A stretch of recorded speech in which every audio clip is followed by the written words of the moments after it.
सालों से स्थानीय लोग सोलोमन द्वीप समूह में जनता से एक रहस्य छिपाते रहे हैं। मुझे यकीन है कि आप खुद से पूछ रहे हैं, यह क्या हो सकता है? सबसे अच्छा मसाला डोसा कैसे बनाते हैं? नहीं, यूएफओ। और वे बहुत वास्तविक है। पिछले कुछ वर्षों में सोलोमन द्वीप में यूएफओ देखे जाने की कई रिपोर्टें मिली हैं। सब्सक्राइब, लाइक और शेयर जरूर करें। सूचनाएं चालू करें ताकि आपको हमारी सभी नवीनतम सामग्री पहले मिले। सोलोमन द्वीप ऑस्ट्रेलिया की लागत से कुछ ही दूर स्थित है और न्यू गिनी और वानुअतु के बीच में स्थित है।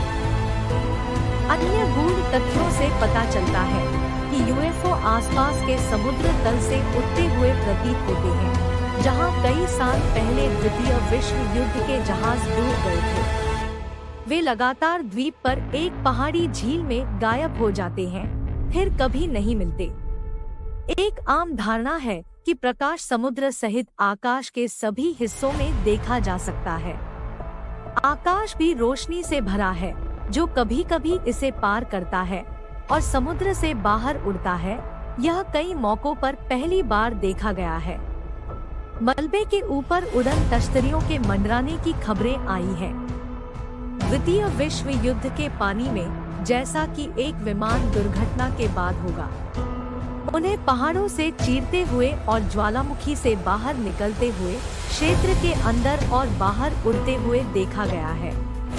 यह एक आकर्षक क्षेत्र है और पानी से अजीब रोशनी और वस्तुओं के उठने की खबरें आई हैं।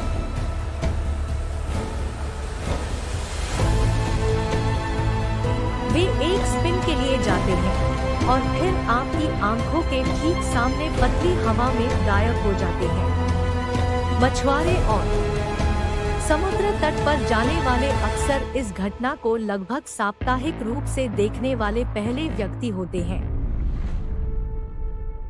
ज्यादातर मौकों पर मछुआरे इन यूएफओ की गर्मी को महसूस कर सकते हैं क्योंकि वे गुजरते हैं। क्षेत्र में बहुत सारे लोग हैं जो कहते हैं कि हाँ, ये सत्य तथ्य है और यह लंबे समय से चल रहा है। इन यूएफओ के संपर्क में आने के बाद लोगों के अपहरण और फिर अच्छे के लिए गायब होने की कई खबरें हैं। क्या होगा अगर ग्वाडलकैनाल दिग्गजों की किंवदंती और क्षेत्र में अज्ञात उड़ान वस्तुओं यूएफओ की कई रिपोर्टों के बीच एक लिंक है? यह इस बात का प्रमाण हो सकता है कि ग्वाडलकैनाल वास्तव में समुद्र के नीचे एक एलियन बेस का स्थान है।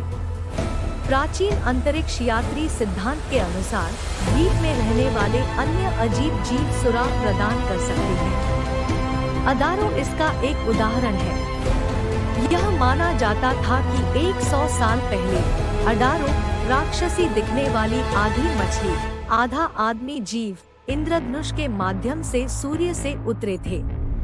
उनके पास बहुत घातक होने की क्षमता है क्योंकि वे आपके रास्ते में जहरीली उड़ने वाली मछलियों को मारने में सक्षम है, जैसा कि उनके 10% के सिक्के पर देखा गया है। नतीजतन यह विचार कि एक खतरनाक या पौराणिक प्राणी सोलोमन द्वीप में दुबका हो सकता है, जीवित और अच्छी तरह से प्रतीत होता है।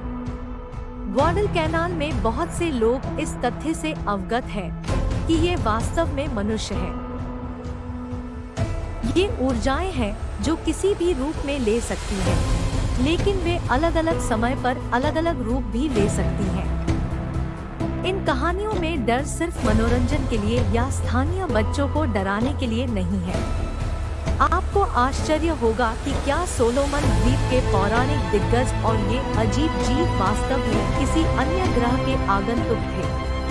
अधिकांश स्थानीय लोगों का कहना है कि उन्हें इन शीर्षगुप्त विदेशी प्रतिष्ठानों की सुरक्षा के लिए भेजा गया था। ग्वाडलकैनाल पर विशाल समुद्री राक्षसों और अन्य अजीब जीवों की कहानियां अलौकिक खाते हो सकती हैं, जो भयानक प्राणियों के रूप में दिखाई देती है। किसी को भी डराने के लिए जो विदेशी प्रौद्योगिकी के अपने छिड़े हुए ठिकानों पर ठोकर खा सकता है।